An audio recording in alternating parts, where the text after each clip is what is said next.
these prices. How about a 40 by 60 foot building for under $22,000? Or even a 50 by 100 for under $35,000? That's right, a 5,000 square foot building for under $35,000. And these buildings all have General Steel quality. Best of all, you can still order a building and have it delivered in time to build this year. How's that for right now? So if your right now list includes a new building, call the Right Now Company, General Steel.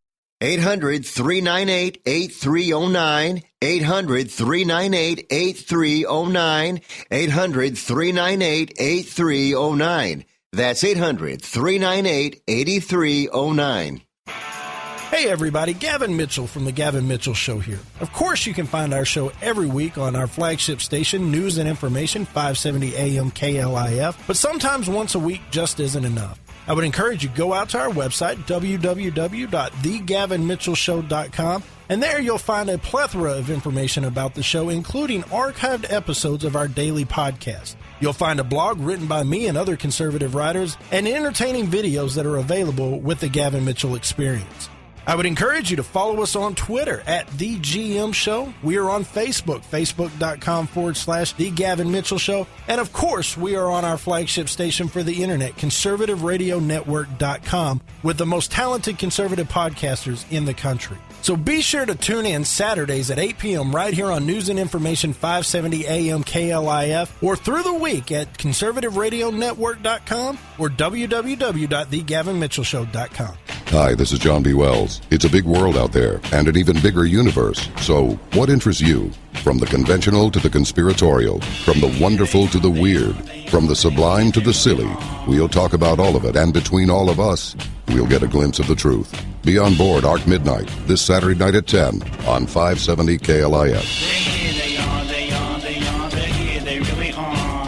I saw them, I did. I saw them, I really did.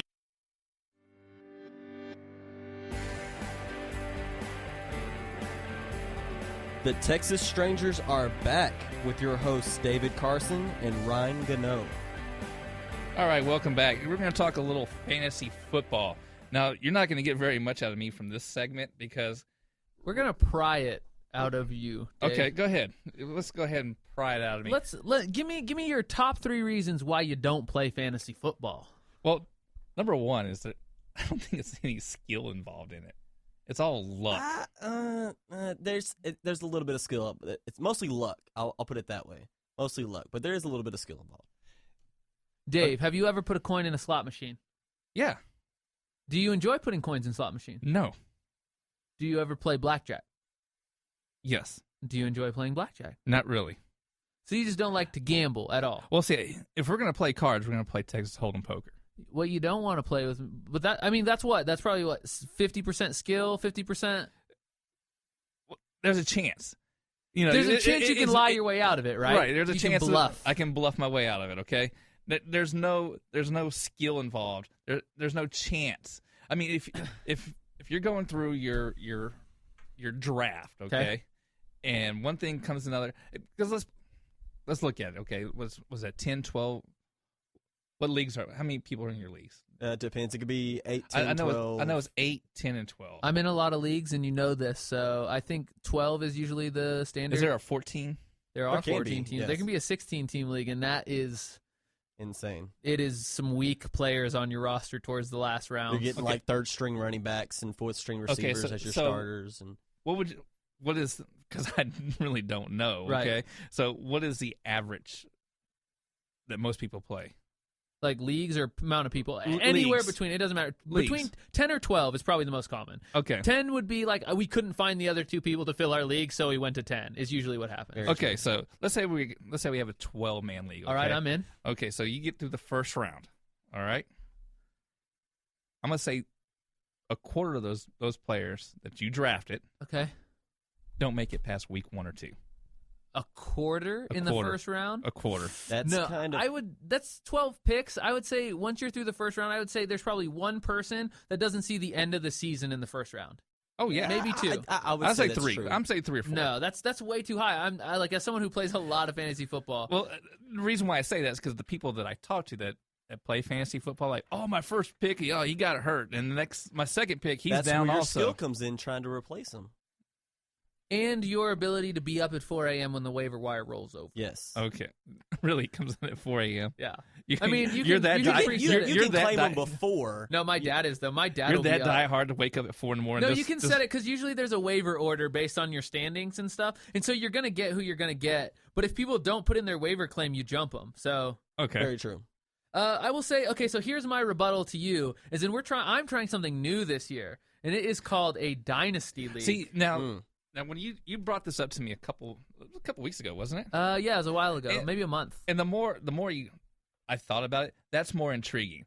I Now- think so, too. Okay, now getting a new team every year where like, oh, hey, guess what? Tony Romo is my quarterback again.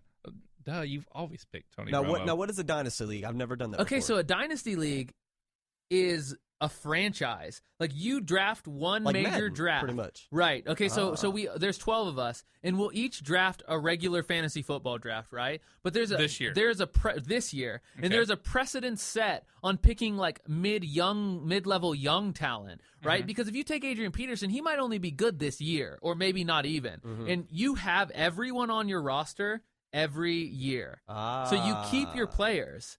Now, here's where some things change. You can trade your draft picks. You can trade, but every draft from next year onward is a rookie draft. We're no longer drafting like rookies and free agents, right? Oh, So okay. Okay. so your waiver wire shuts down at a certain point, and then you can redraft some picks for rookies and free agents before the regular season starts, like just after the NFL draft. Okay. Is usually when you do it. I and do like that. I can trade my See, picks. that's more intriguing than going DraftKings and FanDuel. Right, and then, and I don't do that, right? Like, I don't do that the either. weekly fantasy sports thing. One, it's kind of a sham, and there's been some really sketchy things, like basically the equivalent of insider trading being Right. done Mm-hmm. on those. Yep. I play in a league where we all put our money in a pool, and whoever wins first place usually gets the prize money. Second place gets their money back, usually is kind of how it works. Mhm. And, like, it's usually between $50 or like 25 and $50 probably. Our goal with this Dynasty League is to get progressively more serious. Because at some point, if your franchise is good and you want out, like, because the teams are set, you'll be able to sell your team effectively. Have someone else overtake. You can change management, basically. Right. Okay. So it's much more interesting. You can trade draft picks this year too, but you can't trade them for futures. So next year, when we're doing the rookie draft, you can trade your future draft picks for a chance to win now. So there's a whole lot more strategy and management.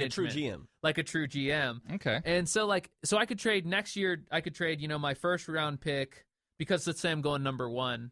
I trade my first round pick for a second and a third, or 2 seconds for the year and then the year after. And now is this online? Yeah. Well, Okay. we'll draft in person. Okay. The draft will be done in person, but the management can be done online. Okay, so this is not something that you're going to like NFL.com or ESPN.com There is a and separate doing something site. like this. It's called like myfantasyleague.com, and it's tailored to more serious things like this. There is an actual fee associated with using their website because they're not as big of a player base. Which is, how much is the fee? $60. But that's for everyone putting in. Remember, everyone's already giving money. Right. So everyone gives the money. You just pull some of that out of the prize money. And Is you it put it into the fee. $60 for everyone? All Okay. in, league totally. So if you have a 12-person, do the math, blah blah blah. $5. Yeah. Right. Which isn't that much different in the scope of $50 you're already paying to play the league. Okay. So now, because we can trade future picks, we have it locked up where you have to put in this year's money and next year's money, so that you can't dump your picks to try and win now and then just skate away with the money. Okay. So you have like a deposit, and we just keep it. There's an off button right there. If you got a cough, you don't have to cough on air. Well, I thought maybe people wanted to know, with all my greatness, how human I am, Dave. And coughing is the only way I know how to show that. Okay, so how many teams do you have usually per season? This year I'll have 4 for sure. I can't do it. It's hard enough for me. I wouldn't say hard enough, but it's enough for me to just do the one. And I'll put all my eggs in that one basket. And if it doesn't work, it doesn't work. If it does, it does. So, when is the ideal time to do it? After the third preseason game. And you already have your team. I do. I did a little bit early. I got a little bit anxious. And so, are you playing in a league with friends and stuff? I used to. Okay. Up until this year, I did at one of my old jobs.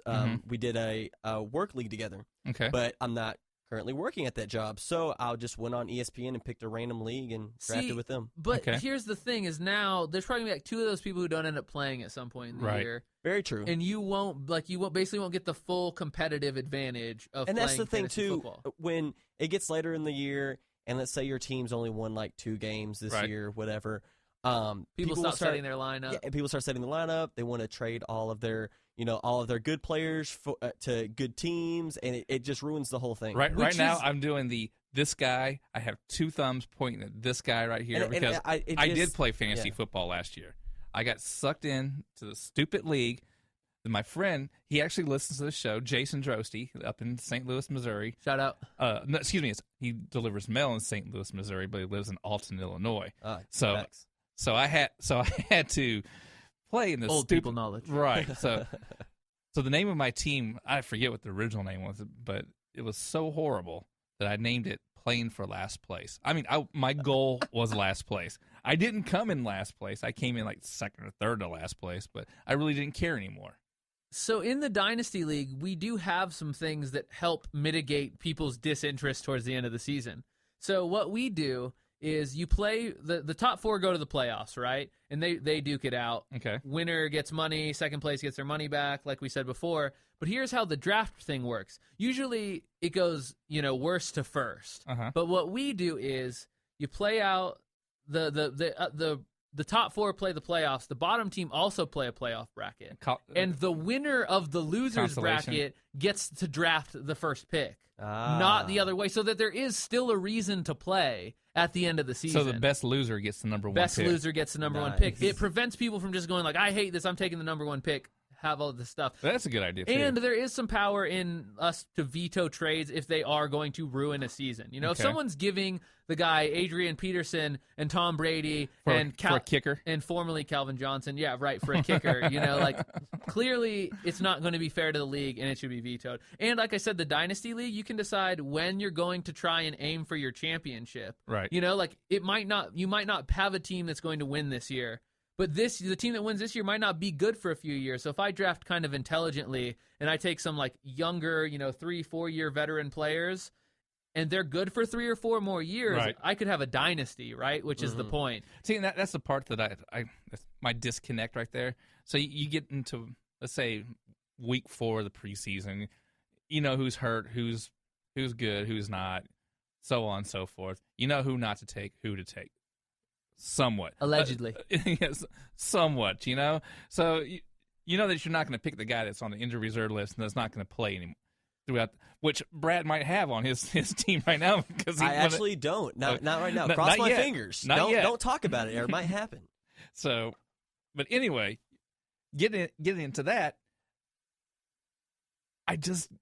that's my disconnect. It's like, I get my number 1, my number 2, my number 3 goes down. I'm like, I'm not going to win anyway, and I'm going to have to go get some scrub that might carry the ball 5-6 times. But here's the thing in the Dynasty League, again, that changes this entirely, is it might be worth, we'd also pick more rounds, like you have a deeper bench because you have to develop players over time, like you have to see who pans out, who doesn't pan out, so there are more slots. But it might be worth it in the 8th round to take Julio Jones, who gets injured at the beginning of the season. He gets injured at the beginning of the season. You can get him at a value pick and leave him on your bench for the next 2 years. You just got a first-round player. Well, it's kind of like last year with this is because I listened to something else the other day. It was Tevin Campbell at the Atlanta Falcons went down, and Freeman. I think it was the other way around, I thought. Devontae Freeman. Tevin Coleman was supposed to be the starter. He got hurt in, I think, the preseason. Devontae Freeman came on, and I heard he was a monster and just killed it. Yeah, right. So I mean that happens, and that's lucky. There are people who are pretty good at projecting. Like I said, it's not a science. Like anyone who thinks they have it down. But I will tell you, you remember Bobby Lewis? Yeah, he has won 3 out of the last 4 championships in our NT Daily League. Really? And I am the only the one North Texas with the other Daily one. League. Yeah. Well, I guess he's won 2 back-to-back, and then I won 1 before that, and then he won the one before that. So your friend Tyler hasn't won at all? Tyler has not won. Okay. Sean hasn't won. Ian hasn't won. I'm trying to think of who else is in the league. Tim hasn't won. Cato? Alex Macon won 1 year, and it was his first year in the league. And he has never played fantasy football, and he is the least sports guy out of all of us. It was incredible. Alex Macon, who used to be with the Dallas Observer. oh well, He he's is with now, he's I with think. Dallas, but he was with the Galveston Daily News.